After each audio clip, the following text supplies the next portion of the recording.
وَقُلْ جَاءَ الْحَقُّ وَزَهَقَ الْبَاطِلُ إِنَّ الْبَاطِلَ كَانَ زَهُوقًا۔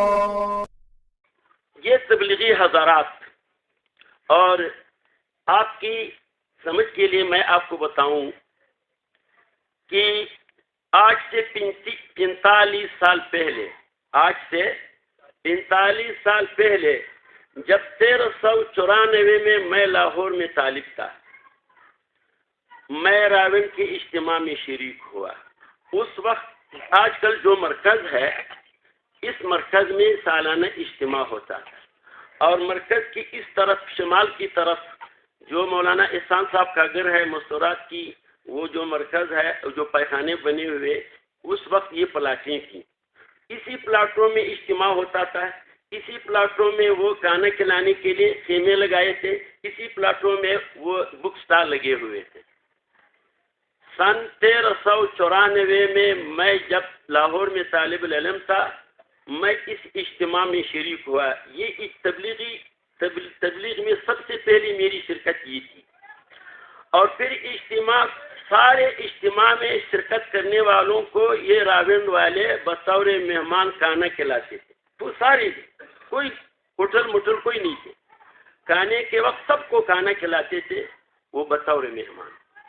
اور اجتماع کے اختتام میں حضرت مولانا زکریا صاحب کو ایک اونچی جگہ پر بٹھا کر کے اجتماع میں جتنی بھی لوگ شریک تھے سب اس سے مصافحہ کرتے تھے۔ میں نے بھی مصافحہ کر لیا۔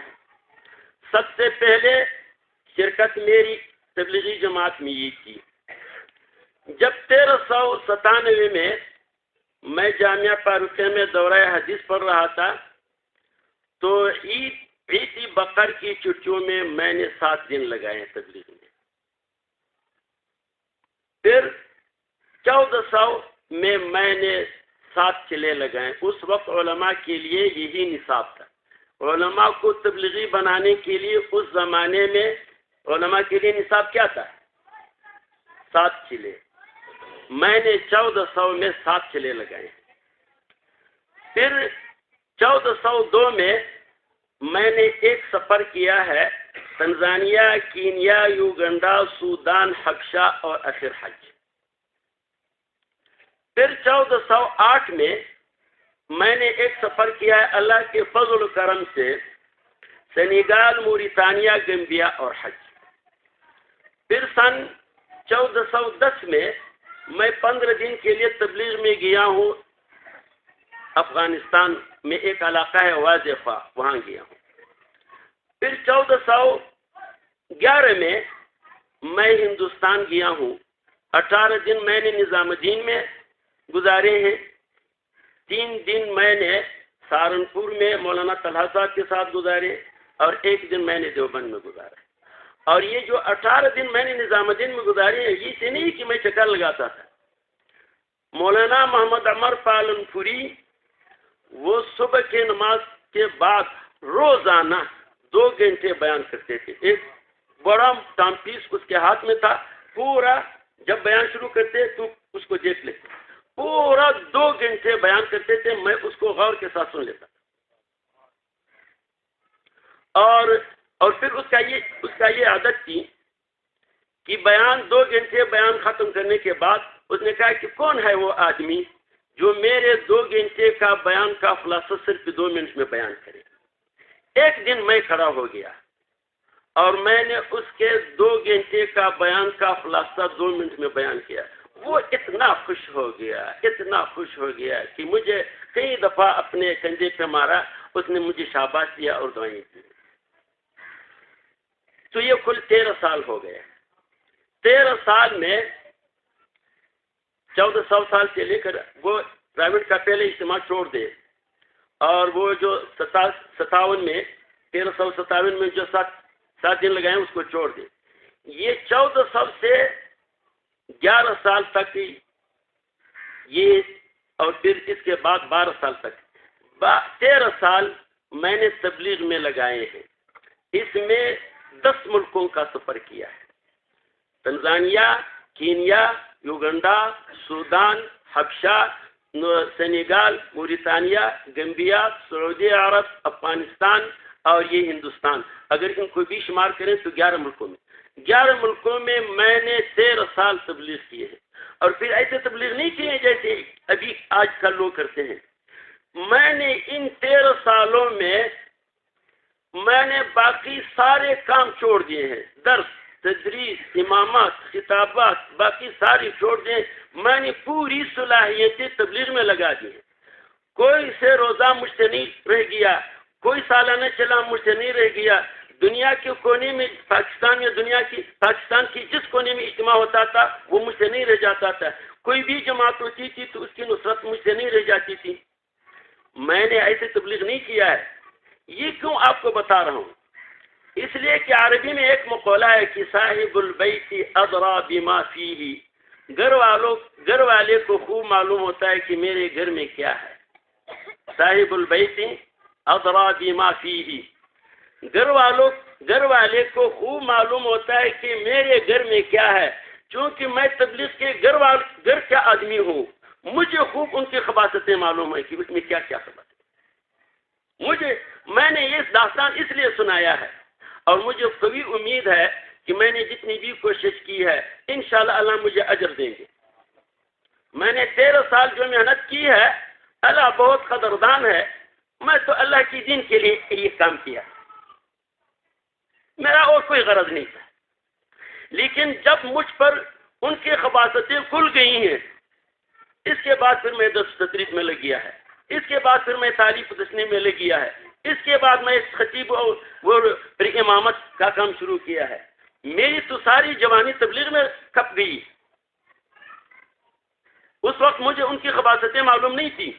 مجھے یہ معلوم نہیں تھا کہ یہ اسلام کی دشمن ہے. لیکن اس میں جو خباثتیں تو بے شمار ہے، لیکن 4 باتیں یاد رکھیں کہ اس میں یہ بہت خباثت ہے.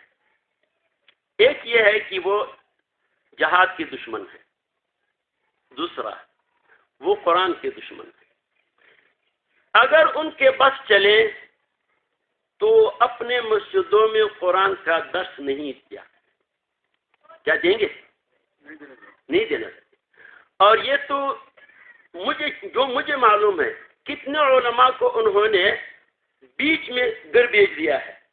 ایک عالم نے سال دیا ہوا ہے، لیکن وہ کہتے ہیں کہ تم واپس گھر چلے جاؤ. میں نے کیا جرم کیا ہے؟ تم قرآن بیان کرتے ہو. کیا قرآن بیان کرنا جرم ہے؟ کتنے علماء جو مجھے معلوم ہے، ایک عالم نے قربانی دے کر کے اپنی جان اپنا مال خرچ کر رہا ہے تبلیغ میں. وہ تبلیغ والوں کو کہتے ہیں کسی سے گھر چلے جاؤ. وہ کہتا ہے میں کیوں چلے جاؤں؟ میں نے تو 1 سال تبلیغ میں دیا ہے. نے کہا کہ آپ کا سال نہیں چلے گا. کیوں؟ جرم کیا ہے؟ جرم یہ ہے کہ تم قرآن بیان کرتے ہو. کیا قرآن بیان کرنا جرم ہے؟ تو ایک یہ جو جہاد کے مخالف ہے ایک بات. دوسرے کہ یہ قرآن کے مخالف ہے. تیسرے کہ یہ علماء اور مدارس کے مخالف ہیں. آپ کہیں گے کہ جو بھی تبلیغی آپ کے پاس آ جائیں وہ کہتے ہیں کہ علماء تو ہمارے سر کے تاج ہیں اور یہ علماء ہے اور یہ وہ ہے. یہ منافق ہے. کیوں؟ جب تک میں تبلیغی تھا، میں اپنے آپ بتاؤں، میں اپنی بات بتاؤں، جب میں تبلیغ میں تھا تو مجھ سے بڑا بزرگ بڑا ولی بڑا عالم کوئی نہیں تھا. لیکن اس وقت جو میں مدرس ہوں، جو میں ایک خطیب ہوں، جو میں ایک امام ہوں، جو میں ایک مصنف ہوں اور میں ان کی اصلاح اللہ کے لیے کر رہا ہوں، تو آپ وہ لوگ جو مجھے جانتے ہیں آپ ان سے پوچھیں کہ سخیدات خوشی کیسے آدمی ہے. وہ کہتے ہیں کہ یہ تو ابو جہل سے بھی بدتر ہے. وہ مجھے مسلمان ہی نہیں سمجھتے. اس زمانے میں جب میں تبلیغ کا کام کر رہا تھا میں بڑا بزرگ اور ولی تھا. اب جب میں وہ دین کی اور شعبوں میں کام کر رہا ہوں اب مجھ سے بڑا کافر کوئی نہیں ہے. آپ کو جو کہتے ہیں کہ علماء ہمارے سر کے تاج ہیں، یہ جھوٹ کہتے ہیں، یہ منافقت کرتے ہیں. مجھے خوب معلوم ہے کہ وہ علماء ان کے سر کے تاج ہیں جو ان کے منشا کے مطابق چلتے ہیں. اگر کوئی عالم ان کی اصلاح کے لیے کہہ دے کہ بھائی تبلیغ تو انبیاء کا کام ہے. مجھے لوگ کہتے ہیں کہ آپ واقعی تبلیغ کے مخالف ہیں. ولا حول ولا قوة. تبلیغ کا مخالف تو کافر ہے. وما ارسلنا من رسول وما نرسل المرسلین الا مبشرین ومنذرین. علماء نے ایک قاعدہ نکالا ہے کہ حکم الہی جب نفی اور اثبات کے درمیان میں آ جائیں وہ حصر کے لیے ہوتا ہے. وما نرسل المرسلین الا مبشرین ومنذرین. تبلیغ کا مخالف تو کافر ہے. ہم تبلیغ کے مخالف نہیں ہیں, ہم مسلمان ہیں, لیکن ہم تبلیغوں کی اور اس مروجہ تبلیغ کی جو قباحتیں ہیں, اس کی قباحتیں ہیں, اس کی اسلام کی جو دشمنیاں ہیں, اس کی وہ اسلام کی, قرآن کی, اور اس کی ہم اس کے مخالف ہیں. ہم یہ کوشش کرتے ہیں کہ اس میں اصلاح آ جائے, لیکن اس میں اصلاح کوئی نہیں آئی. یہ یاد رکھیں, یہ ایک منافقوں کا ٹولہ ہے اور منافق کی اصلاح بہت مشکل ہے.